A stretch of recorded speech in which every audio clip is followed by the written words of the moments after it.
lecture. Number 1, C-290. Senator Youssef.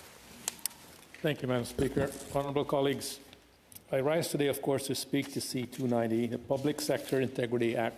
The professional members of our public service employees plays a fundamental role in our democracy, providing elected representatives with an independent, non-partisan advice, allowing them to make the best possible decision for the best possible evidence for the good of the public. They are also first in line of defense to protect the public interest from wrongdoing, whether illegal or improper, inside the machinery of government. Having in place laws that effectively protect public servants who discover wrongdoings, the ability to freely and without fear of reprisals to come forward and shine a light on the wrongdoing is a fundamental in our democracy. Today, I want to talk about the importance of strengthening our current whistleblowing law, the Public Service Disclosure Protection Act, and why I support C-290, which intends to do just that. Colleagues, our current whistleblowing law has been, of course, in effect since 2007. And although it appears to be good in theory, it has been criticized by many for being wholly ineffective in practice. If the laws are not effective in practice, they're not worth the paper, of course, they're written on. The reason for debating C-290 after unanimous passing in the other place is because the current whistleblowing legislation is not working as it was intended. Let me give you a sobering fact to make this point clear.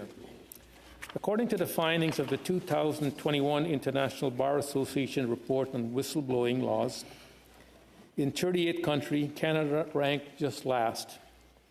It found that Canada was tied to Norway and Lebanon and having the worst whistleblowing protection laws, only matching 1 out of 20 best practice criteria.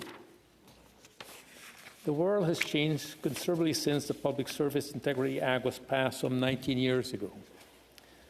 I believe C-290 will modernize our current legislation with the intent of making it more effective by giving public servants a tool to expose actions that are potentially illegal, unethical, or inconsistent with public service values, and to have those concerns acted upon in a fair and an impartial manner.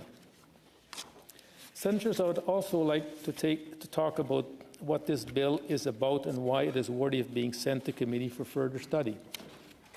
The current problem with the bill is trying to address is not the lack of whistleblowing legislation in Canada, but the ineffectiveness of the current law to protect whistleblowers and the public's interest.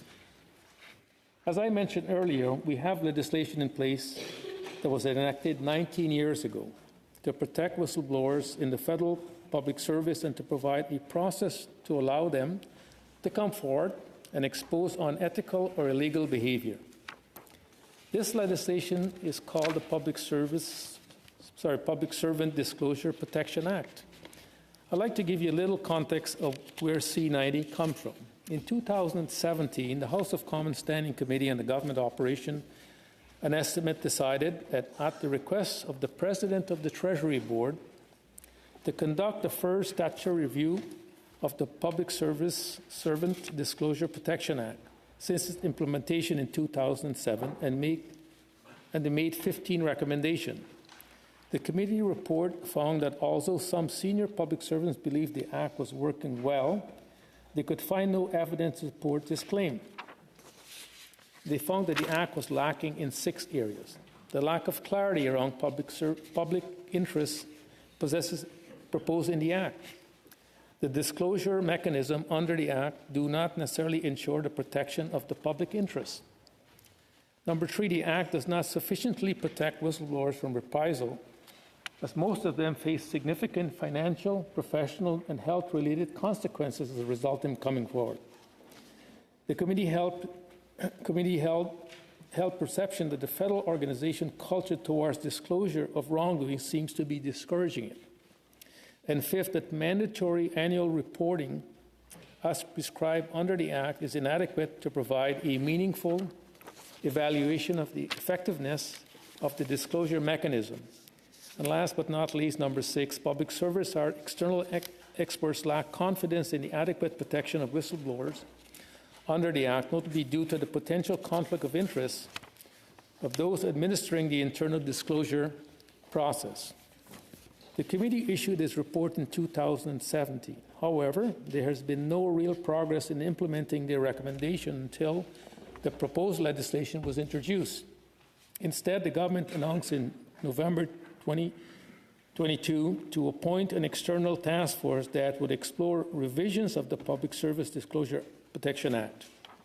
However, a report with recommendations is only expected by the end of this year and will mean that no action will be taken before the next election.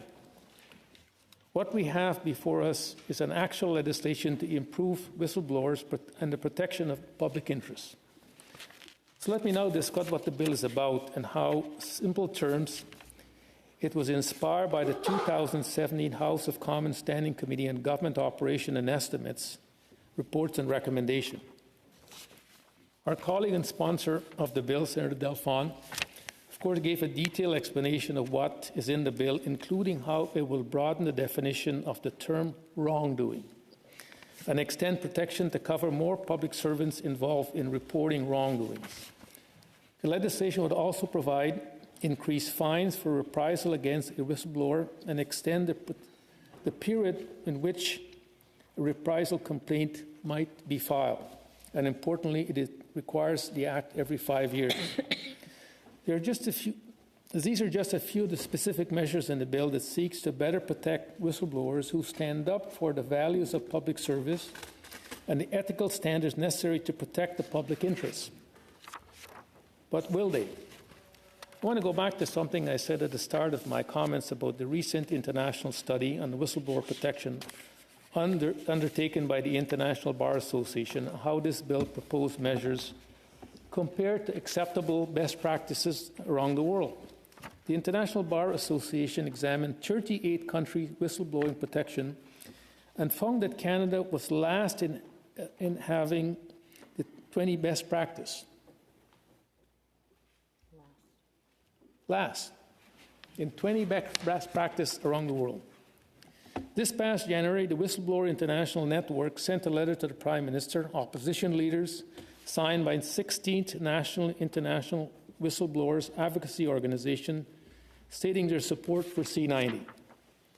They said the C-90 is a final step towards reform of Canada's ineffective federal whistleblowing protection law.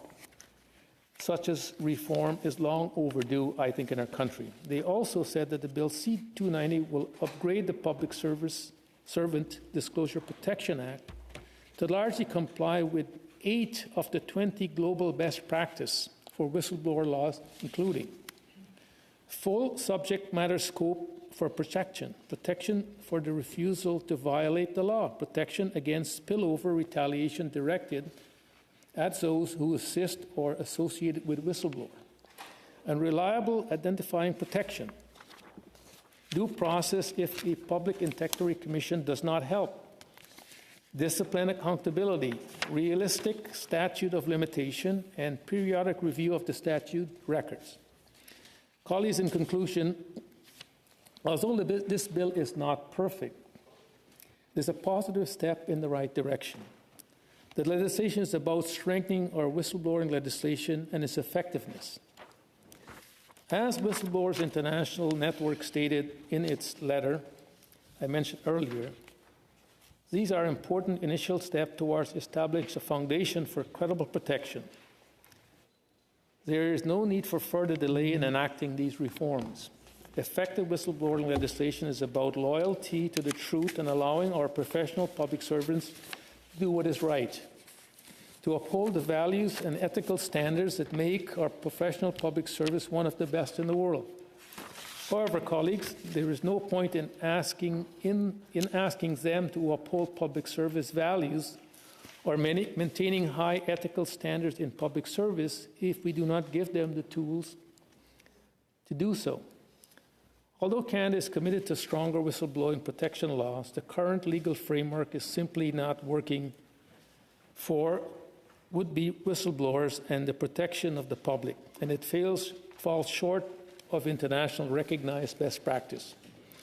I think it is safe to say we can all agree that effective protection for whistleblowers and handling of protected disclosure is essential in promoting the rule of law and preventing corruption in our country. This is why I believe, colleagues, this bill has merit and should proceed to committee where members can hear from public service employees and national and international experts on how best to protect whistleblowers and the public interest. Thank you so much for consideration. Senator Martin. Yes, I move the adjournment to the debate. Honorable Senatrice Martin. Honorable Senator